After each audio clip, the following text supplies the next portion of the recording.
Hello student. आज हम पढ़ने वाले हैं कक्षा 10 का विज्ञान का अध्याय 9 और कक्षा 10 का भौतिक विज्ञान का कहें तो अध्याय पहला। देखिए, आज हमें इस चैप्टर में क्या क्या टॉपिक कवर करने हैं।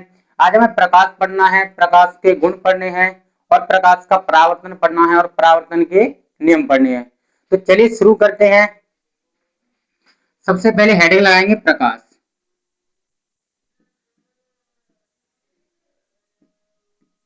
देखिए, प्रकाश के बारे में हम छोटी कक्षाओं से भी पढ़ते चले आ रहे हैं कि प्रकाश क्या है। एक ऊर्जा है जो हमारे देखने के ज्ञान को क्या करता है, जागृत करता है। और प्रकाश हमें वस्तुओं को दिखाता है परंतु स्वयं नहीं दिखाई देता है। देखिए, हमारे चारों तरफ प्रकाश है लेकिन हमें प्रकाश दिखाई दे रहा है, नहीं दिखाई दे रहा है। अर्थात हम कह सकते हैं प्रकाश स्वयं नहीं दिखाई देता है। यानी प्रकाश क्या है, एक ऊर्जा का रूप है। तो यही हमें लिखना है परिभाषा में। देखिए, लिखेंगे प्रकाश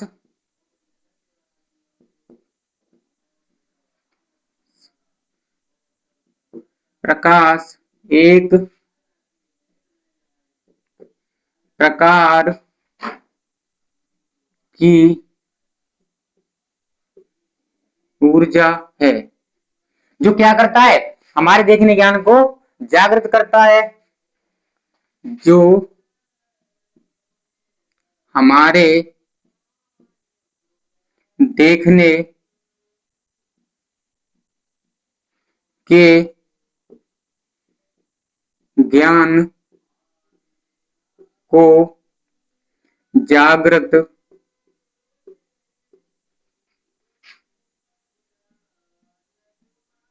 करता है। यानी प्रकाश क्या है, एक प्रकार की ऊर्जा है जो हमारे देखने ज्ञान को जागृत करता है। और प्रकाश हमें स्वयं नहीं दिखाई देता है परंतु प्रकाश की उपस्थिति में हम वस्तुओं को देख सकते हैं। या हम ऐसे कहें तो जैसे प्रकाश हमें स्वयं नहीं दिखाई देता है परंतु प्रकाश हमें वस्तुओं को दिखाता है। आगे और लिख सकते हैं हम प्रकाश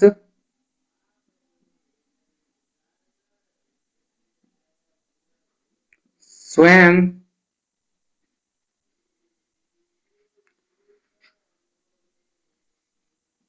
नहीं दिखाई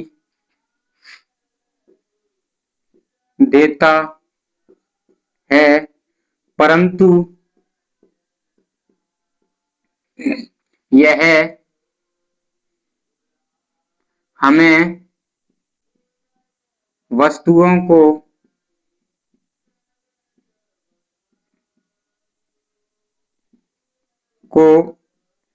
दिखाता है।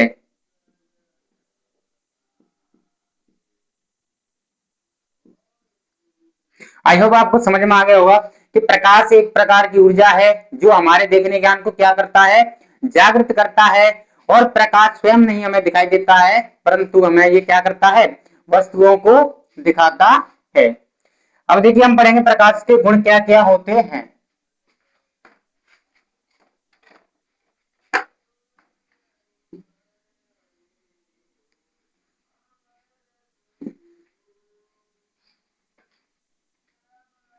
अब हेडिंग लगाएंगे सभी प्रकाश के गुण।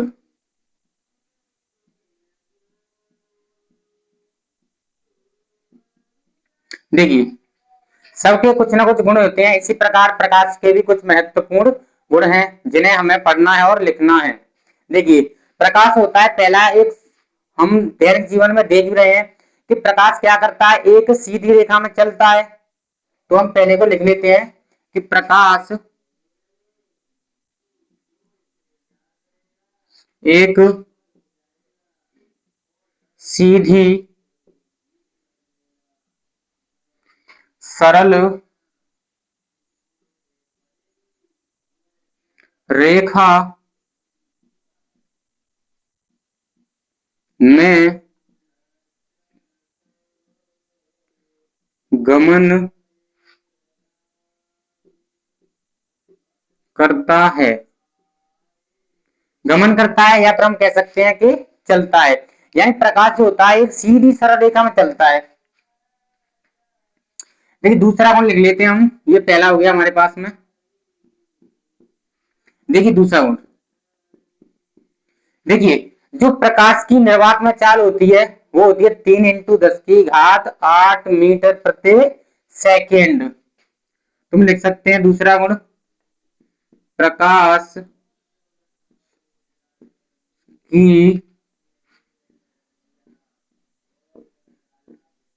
निर्वात में चाल 3 × 10⁸ मीटर प्रति सेकेंड होती है।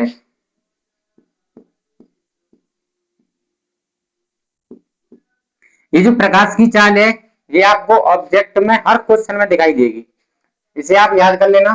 3 × 10⁸ मीटर प्रति सेकेंड, ये इसका दूसरा गुण हो गया।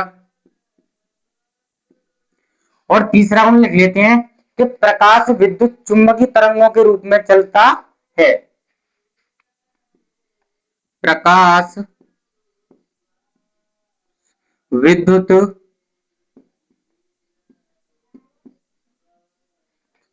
चुंबकीय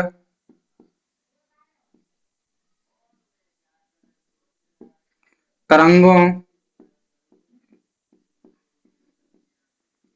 के रूप में चलता है। यानी प्रकाश किस प्रकार चलता है? विद्युत चुंबकीय तरंगों के रूप में। और हम लिख लेते हैं कि प्रकाश जब किसी चिकने पृष्ठ पर पड़ता है तो उसका क्या हो जाता है? परावर्तन हो जाता है। और दैनिक जीवन में आप लोगों ने देखा भी होगा कि आप किस प्रकार से एक आईना लेते थे और आईने को आप किस प्रकार से जैसे सूर्य की तरफ करते थे और प्रकाश इस प्रकार से जाता था। तो हम वही लिख देते हैं कि जब प्रकाश चिकने पृष्ठ पर पड़ता है तो उसका क्या हो जाता है? परावर्तन हो जाता है। तो हम लिख लेते हैं जब प्रकाश चिकने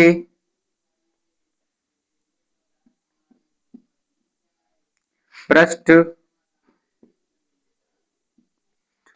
पर पड़ता है तो उसका उसका किसका यानी प्रकाश का, तो उसका परावर्तन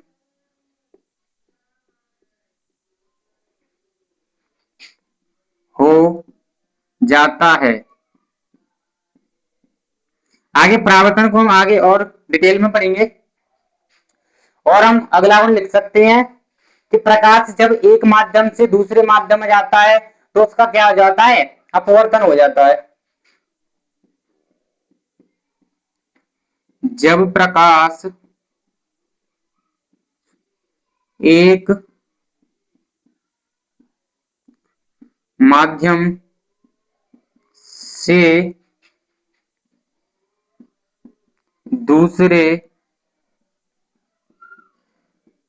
माध्यम में जाता है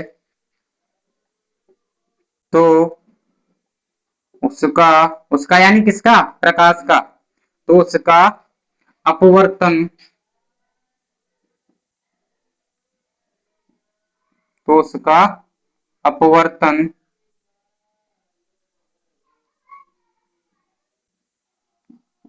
हो जाता है। और भी आप बहुत सारे लिख सकते हैं, जैसे मान लीजिए प्रकाश अपारदर्शी वस्तुओं की अधिक गहरी छाया बनाता है। और भी लिख सकते हैं आप। तो ये हो गए हमारे पास में प्रकाश के गुण। अब हम पढ़ लेते हैं प्रकाश का परावर्तन।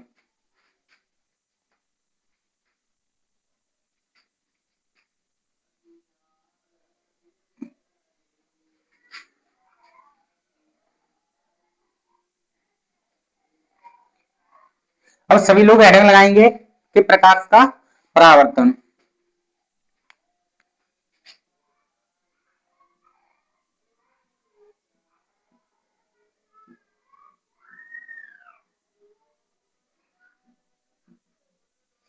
देखिए, परावर्तन यानी लौटना, यानी प्रकाश का परावर्तन यानी प्रकाश लौटेगा, यानी जब प्रकाश किसी वस्तु की सतह से टकराकर पुनः उसी माध्यम में वापस लौट जाता है, इस घटना को हम कहते हैं प्रकाश का परावर्तन।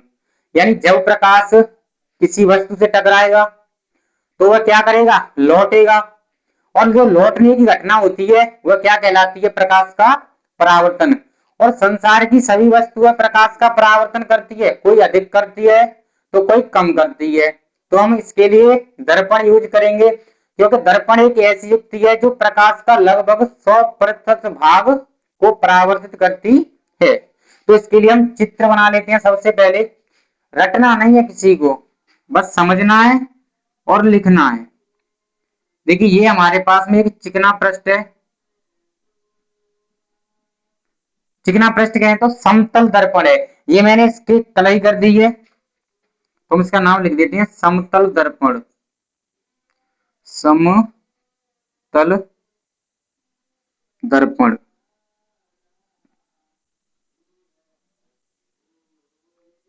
अब देखिए, इस समतल दर्पण पर एक प्रकाश किरण आपतित करा लेते हैं, क्योंकि हमें प्रकाश का ही परावर्तन पढ़ना है। देखिए, ये हमारे पास में एक प्रकाश किरण हो गई।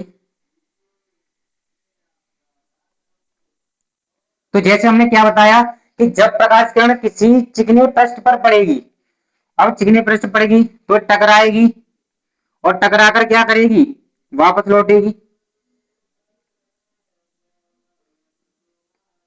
देखिए, प्रकाश किरण आई और टकराकर लौट गई।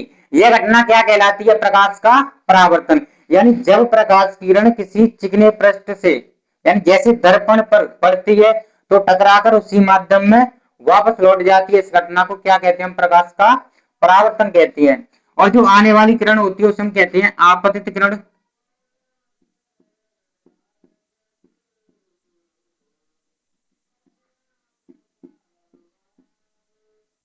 और जो टकराकर लौट कर जाती है तो उसे हम कहते हैं परावर्तित किरण।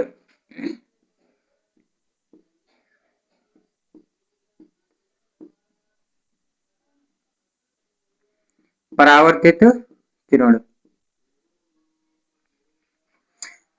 तो हमें यही परिभाषा लिखनी है कि जब प्रकाश की किरण किसी चिकने पृष्ठ पर पड़ती है तो वह टकराकर उसी माध्यम में वापस लौट जाती है, इस घटना को प्रकाश का परावर्तन कहते हैं। तो सभी लिखेंगे कि देखिए, यहां से प्रकाश की किरण चली है कि जब प्रकाश की किरण, जब प्रकाश की किरण, क्योंकि एक किरण आ रही है, तो जब प्रकाश की किरण किसी चिकने पृष्ठ, ये चिकना पृष्ठ है, जब प्रकाश की किरण किसी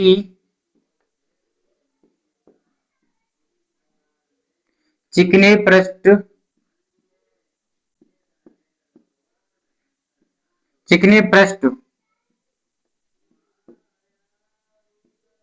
जैसे दर्पण, तो मैं लिख देता हूं जैसे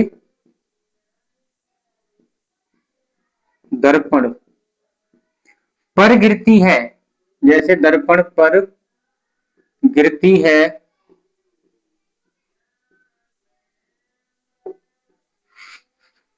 तो वह वह कौन, किरण, तो वह टकराकर,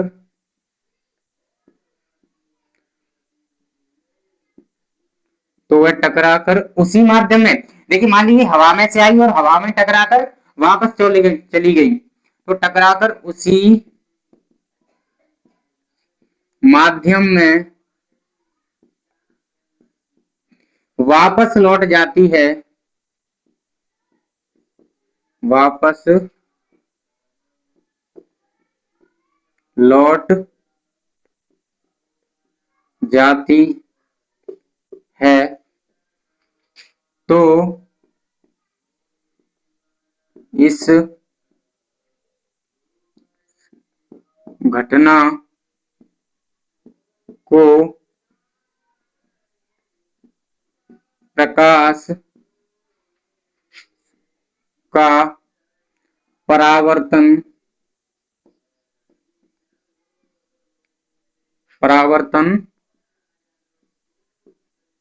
कहते हैं।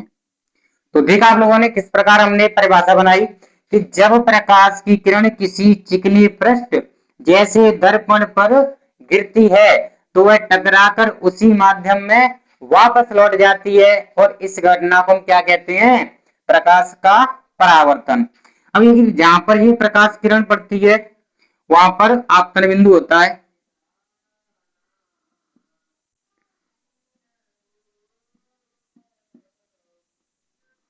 आपतन बिंदु।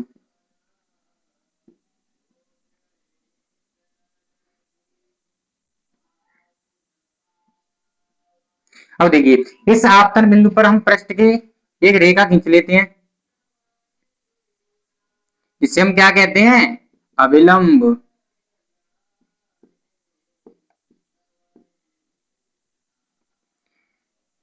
अब आपको प्रकाश की परावर्तन डायरेक्ट पूछे तो आपको यही लिखना है।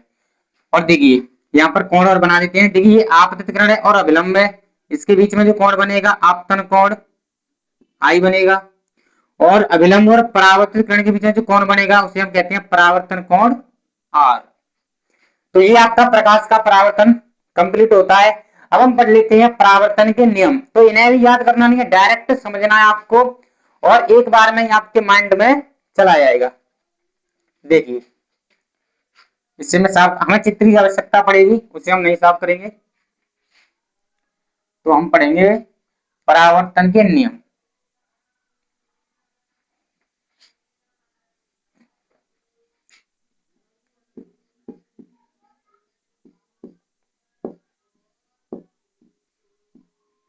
देखिए परावर्तन के नियम हेडिंग लगाएंगे सभी परावर्तन के नियम।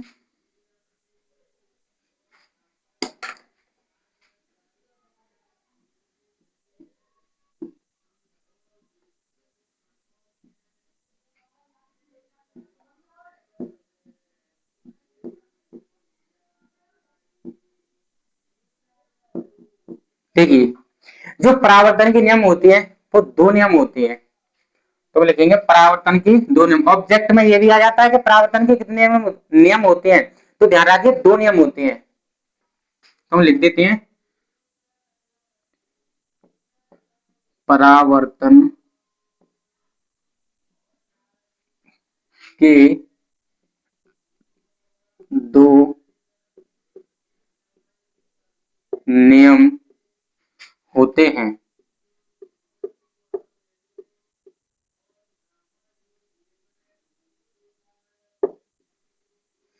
जरा मैं देख लेता हूं यहां तक दिख रहा है क्या। चलिए दिख रहा है। देखिए परावर्तन के कितने नियम होते हैं? दो नियम होते हैं। देखिए पहला नियम, देखिए आपतित किरण, देखिए यहां पर देखिए यहां पर आपतित किरण भी है और अविलंब भी है और परावर्तित किरण भी है। तो यही हमें लिखना है। तो प्रथम नियम लिखेंगे इसका कि आपतित किरण और परावर्तित किरण और अभिलंब तीनों एक ही तल में होते हैं, या आपतित किरण और अभिलंब और परावर्तित किरण तीनों एक ही तल में होते हैं। तो हम लिखेंगे आपतित किरण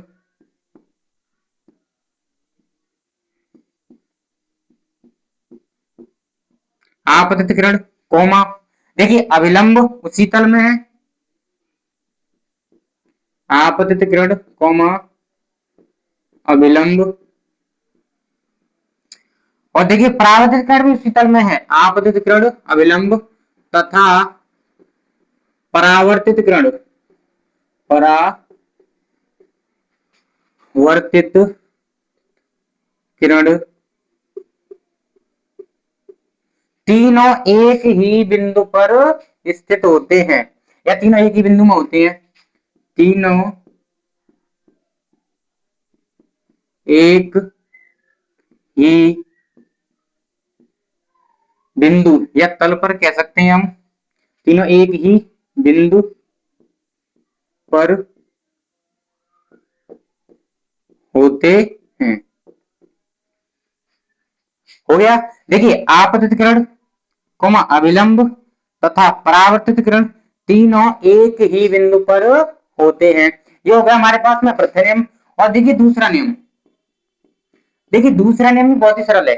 देखिए आपतित किरण और अभिलंब के बीच में ये कोण आई बन रहा है और परावर्तित किरण और अभिलंब के बीच में ये कोण आर बन रहा है और ये दोनों कैसे होते हैं, हमेशा बराबर होते हैं और यही होता है दूसरा नियम। तो हम लिख सकते हैं कि आपतन कोण सदैव, यानी आपतन कोण आई और परावर्तन कोण आर, यानी आपतन कोण सदैव परावर्तन कोण आर के बराबर होता है।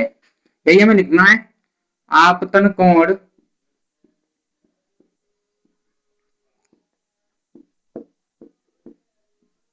सदैव परावर्तन कोण, आपतन कोण सदैव परावर्तन कोण के बराबर होता है, के बराबर होता है। अर्थात हम कह सकते हैं कि जो कोण आई है वो कोण आर के कैसा होगा, बराबर होगा। अर्थात कोण आई बराबर होगा कोण आर के।